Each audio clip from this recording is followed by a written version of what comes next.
Hi friends, welcome to my channel. ఈరోజు Sunday special నేను chicken fry చేస్తున్నాను. ఎలాగో మీరు చూసేయండి. స్టవ్ ఆన్ చేసుకున్నాక పెనం వేడెక్కాక కొద్దిగా ఆయిల్ వేసుకొని ఆవాలు, తరిగిన ఉల్లిపాయలు, 2 పచ్చిమిర్చి, 1 టొమాటో, కొద్దిగా కరివేపాకు, అల్లం వెల్లుల్లి పేస్ట్ వేసి పచ్చివాసన పోయేంత వరకు కలుపుకోవాలి. బాగా వాష్ చేసిన చికెన్ ముక్కలు వేసి అడుగంటకుండా కలుపుతూ మూత పెట్టి మగ్గించుకోవాలి.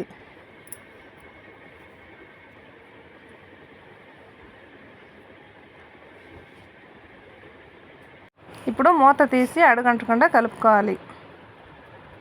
మళ్ళీ ఒకసారి కలిపి ఉప్పు తగినంత వేసి పసుపు, కారం, ధనియాల పొడి, చికెన్ ఫ్రై మసాలా,